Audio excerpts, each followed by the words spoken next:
కర్నూలులో మద్దూరు నగర్లో ఉంటున్నటువంటి సతీష్ ఈరోజు సూసైడ్ చేసుకోవడం చాలా బాధాకరం.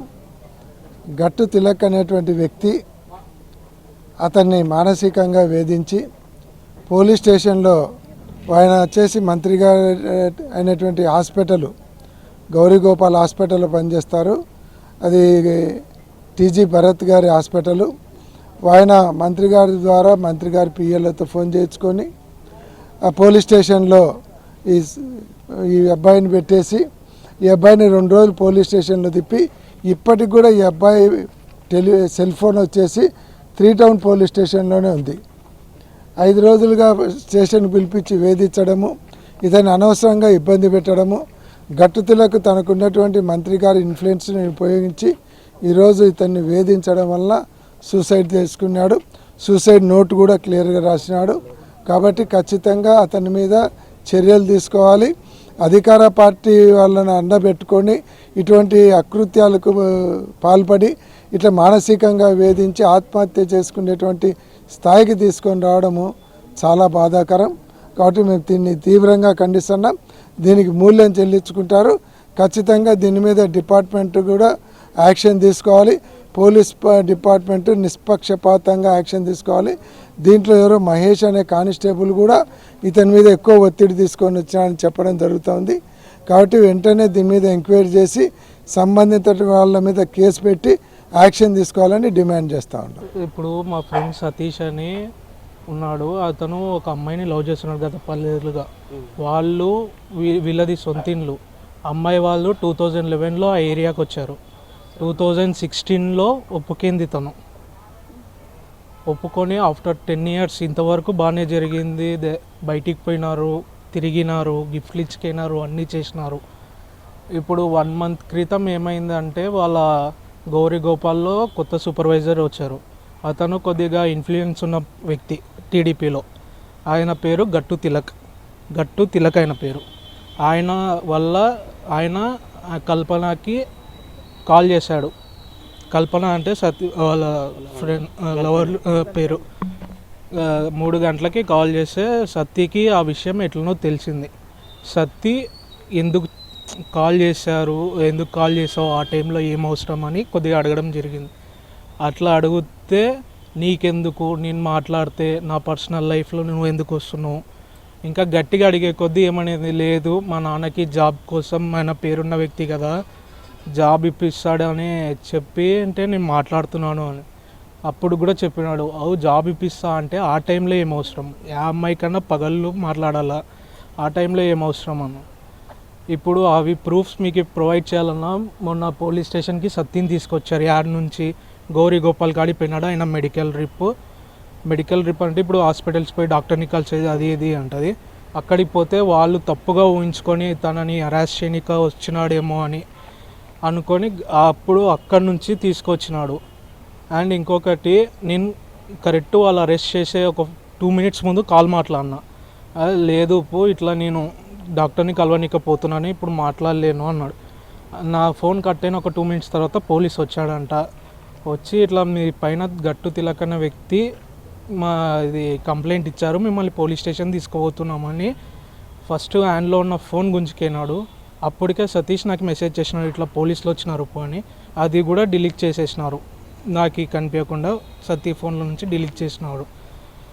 ఇప్పుడు ఏమైంది అంటే గట్టు తిలక్ ఇట్లా పోలీస్ స్టేషన్కి ఇప్పించి ఇప్పుడు కూడా ఫోన్ పోలీస్ ల్యాండ్ ఓవర్లోనే ఉంది. నిన్న కాక మొన్న వచ్చినాం, నేను వాళ్ళ బ్రదరు వచ్చి ఫోన్ మాకు చేతికి ఇచ్చినట్లు ఇచ్చి పాస్వర్డ్లు అన్నీ ఓపెన్ చేయించి మళ్ళీ ఫోన్ వెనక్కి తీసుకున్నాడు. ఆయన అప్పటికి గట్టు తిలక్ లోపలే ఉండే ఒక కానిస్టేబుల్తో ఏమో. మేము బయటికి వచ్చాము, ఎందుకులే ఇస్తారులే, ఏమైనా డిలీట్ చేసి ఇస్తారులే అని బయటికి వచ్చాము. బయటికి వస్తే కూడా ఫోన్ మళ్ళీ ఆయన గట్టు తిలక్ పోయిన తర్వాత ఈయన వీళ్ళ ఫ్రెండ్ లోపలికి వెళ్తే లేదు గట్టు తిలక్ మీకు ఫోన్ ఇవ్వద్దన్నాడు, ఇంకా 2 రోజులు తిప్పించుకోండి అన్నాడు అని చెప్పారు వాళ్ళు. లేదండి ఇట్లా మెడికల్ రిప్ ఇదంటే మంత్ ఎండ్ కాబట్టి టార్గెట్లు అయిపోయినాయి కాబట్టి లేదు, ఇప్పుడు మంత్ స్టార్టింగ్ టార్గెట్లు ఉంటే మాకు డైలీ లాగిన్ కావాలా, లొకేషన్ ఎక్కడ ఉంటుందో వాళ్ళకి తెలుస్తుంది, అది అంటే లేదు రేపు పొద్దున 11 గంటలకి రండి అని చెప్పారు. మళ్ళీ నిన్న పోయి అడిగితే లేదు ఇంకా 3 రోజుల వరకు ఇవ్వద్దు అని చెప్పారండి పోలీసు వాళ్ళు. ఆ తిలక్ పోలీసులు వేధించినారా? వేధించినారండి. పొద్దున మధ్యాహ్నం 3 నుంచి 6 వరకు అదే బెంచ్ పైన కూర్చోబెట్టారు. ఫోన్ లేదు, ఏం లేదు. మేము ఏమైనాడు ఇంత ఫోన్ ఎత్తడంలే, మేము బాధ పడినాం. వాళ్ళ పేరెంట్స్ ఎంత బాధపడి ఉంటాడు. ఒక బయటికి పోయినాడు, ఇట్లా సూసైడ్ అటెంప్ట్ చేసుకున్న ఒక పిల్లోడిని వాళ్ళ అమ్మ వాళ్ళు ఎన్నిసార్లు ఫోన్ చేసి అడుగుతారు. ఫోన్ గుంజుకొని స్విచ్ ఆఫ్ చేశారు. మేము ఏమనుకోవాలండి. ఇది మొత్తం చేసింది గట్టు తిలక్, వాళ్ళ నాన్న జగను, ఆ అమ్మాయి పేరు కల్పన అశ్విని ఆ అమ్మాయి పేరు, వాళ్ళ అక్క మౌనిక. ఆ అమ్మాయి కూడా చెప్పింది సతీకి వద్దు అని. అది డైరెక్ట్గా చెప్పలేదు, ఎవరి ద్వారా తెలిసింది, వాళ్ళ అక్క ఫోన్లో నుంచి ఫోన్ చెప్పి కట్ చేయించింది. సతీ ఏమన్నా వాళ్ళ అమ్మ వాళ్ళు బెదిరిస్తున్నారేమో అనుకున్నాడు. ఆడికి మేము నచ్చ చెప్పినాం, వద్దు సతీష్ ఇట్లా వద్దు అనుకుంటే వద్దులే అంటే ఒక్కటే మాట చెప్పినాడు, నాకు వద్దు, నాకు మా అమ్మ వాళ్ళు కావాలని చూసుకున్నాను. దాన్ని వాళ్ళే సతీకి గుర్తొచ్చే విధంగా పోలీస్ స్టేషన్కి పిలుచుకొచ్చి ఆడికి తిప్పి ఈడికి తిప్పి మొత్తం వాళ్ళే చేసినారు. ఇప్పుడు మా ఫ్రెండ్ చనిపోయినాడు. ఇప్పుడు కేసు పెడతాం. వాళ్ళు ఇన్ఫ్లుయెన్స్ ఉపయోగించి కేసు తీసుకోకుంటే డెడ్ బాడీని తీసుకొచ్చి టీజీ భరత్ వాళ్ళ ఇంటి కాడ పెట్టి అడుగుతాం. టీజీ భరత్ లెటర్ రాసినాడు, మీకు హ్యాండ్ ఓవర్ చేసిన, ప్రతి ఒక్కటి చేసినాం. ఇప్పుడు ఏం జరిగితే ఇంకా మాకు ఇప్పుడు గట్టు తిలక్ని ఎట్లా మా ఫ్రెండ్ని కూర్చోబెట్టినారో గట్టు తిలక్ని వాళ్ళ నాన్నని కల్పనని ఈడ తెచ్చి కూర్చోబెట్టాలి మాకు. ఇప్పుడు గట్టు తిలక్ అతను ఏం చేస్తారు?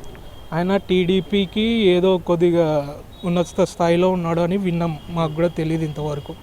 ఈ మ్యాటర్ జరిగినప్పటి నుంచే మాకు కూడా ఆ పేరు వినిపించడం జరిగింది. ఇది మొత్తం A to Z ఇది మొత్తం ఇన్ఫ్లుయెన్స్ అయినది. నా పేరు ఉపేంద్ర అండి. కల్పన వాళ్ళనే ఆ తిలక్ తీసుకుపోయేటప్పుడు మాకు పిలిచాలి కదా, స్టేషన్కి వచ్చి రావాలంటే మాకు పిలిచాలి.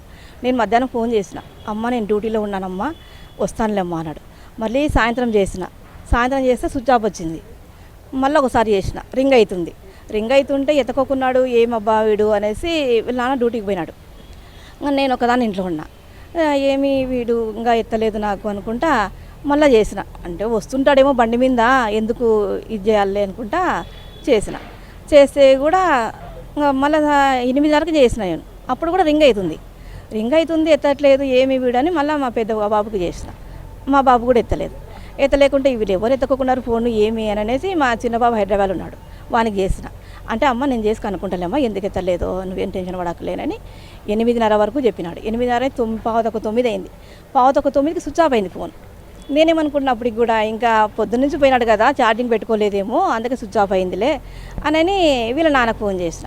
స్విచ్ ఆఫ్ అయిందా, ఎందుకు ఇదైందబ్బా అని అనుకొని వీడు పొద్దున ఛార్జింగ్ పెట్టుకోకుండా పోయినాడేమో డ్యూటీకి అని మాకు టెన్షన్ అయిపోయింది. ఇంకా ఎందుకు ఇట్లా అవుతుందని 10:30 11 గంటలకు ఇంటికి వచ్చినారు.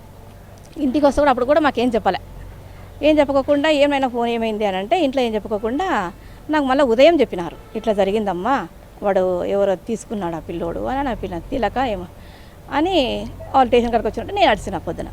ఎందుకు నాయన అట్లా వచ్చేటప్పుడు మమ్మల్ని పిలిచాలి కదా, ఇప్పుడు నా మీద కూడా ఉండాలి కదా, మేము తల్లిదండ్రులం లేదా, ఏం దిక్కులేని వాళ్ళ మధ్య ఒక్కరిని ఎట్లా పెట్టుకుంటారు వాళ్ళ స్టేషన్లో 11 గంటల వరకు అని అడిగితే, ఇంక నువ్వు ఇట్లా టెన్షన్ పడతావు, నీకు చెప్పలేదమ్మా అని అండి. ఈ పిల్లలు పొద్దున వచ్చినాక మాకు చెప్పాలి కదా సార్. అదే కదా సార్, ఇప్పుడు పోలీసులు కూడా అట్లా రాకూడదు కదా, కనీసం వచ్చినాక కూర్చోబెట్టుకున్నా కానీ మమ్మల్ని పిలిచాలి కదా. వీళ్ళు కూడా మమ్మల్ని పిలిచలేదు, 11 అయిపోయింది మమ్మల్ని పిలిచలేదు. ఫోన్ ఏమో తీసుకొని పంపించినారు వాడిని.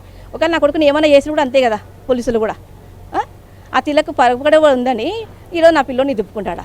ఆ రోజు తెలదా? ఆ పిల్లని తిప్పుకున్నప్పుడు తెలుసు. ఆ పిల్లోడు కూడా చెప్పినాడంట, మళ్ళీ తిలక్ పెళ్లి చేయమని అడిగింది ఆ పాప అని కూడా అన్నాడంట. మళ్ళీ అవన్నీ తెలుసుకొని ఈరోజు ఎట్లా కంప్లైంట్ ఇస్తాడు వాడు? మాకు న్యాయం చేయాలి సార్. ఆడికి ఏమన్నాడమ్మా, నేను ఇట్లా అప్పు చేసుకున్నానమ్మా అన్నాడు. నాయన వాళ్ళు పెళ్లి చేసుకోరు, అది కాదు, నువ్వు ఎందుకు అప్పు చేసుకుంటావు, వదిలేసే నాయన ఇంతటితో అంటే సరేలేమ్మా అని కూడా అన్నాడు. అని నేను మొన్న కూడా ఇది చెప్పుకున్నా. 3 రోజుల నుంచి ముఖమంతా ఇట్లా పెట్టుకున్నాడు. సెల్లు ఏమి నాయన ఆ సెల్లు లేకుంటే మా నా సెల్లు తీసుకోనంటే సరేలేమ్మా నేను సెల్లు తీసుకుంటలే అని, రేపు డ్యూటీకి పోవాలమ్మా, నాకు సెల్లు లేకుంటే నాకు జరగదు కదా, నేను వర్క్ చేసుకోవాలా అని రోజు బాధపడుతూనే ఉన్నాడు. ఇప్పుడు మా అబ్బాయి అరెస్ట్ చేస్తున్నాడంటే తల్లిదండ్రులు వచ్చి మాకన్నా చెప్పాలా, వాళ్ళ తల్లిదండ్రులు మీ అబ్బాయి ఇట్లా చేస్తున్నాడు చెప్పండి మాట్లాడదామని చెప్పాలా. ఎవరికి చెప్పకుండా తిలక్తో ఇదే అయ్యి పోలీసులతో ఇదయ్యి డైరెక్ట్ పిల్లోని ఎట్లా పిలుచుకొస్తారు? ఆ పిల్లోని పిలుచుకొచ్చిన పోలీసులైనా మీ తల్లిదండ్రులు లేరా అని అమ్మాయిని కూడా విలంపాల. ఆ అమ్మాయిని వాళ్ళ నాన్న విల్లంపినాడు పని మా అమ్మాయి కూడా రావాలి కదా ఇట్లా నన్ను హింసిస్తున్నాను కేసు పెట్టియాలి. అట్లా పెట్టినప్పుడు మా అబ్బాయి అయితేనే పిల్లంపి ఎట్లా చేస్తారు అది? అంటే కంప్లైంట్ చేయకుండానే తొలిపొచ్చారు. కంప్లైంట్ చేయకుండా ఊరికే ఇట్లా ఇచ్చినాడు తిలక్ చెప్పి అది తిలక్ ఎవరు ఎన్నిక ఆయనకేం సంబంధము?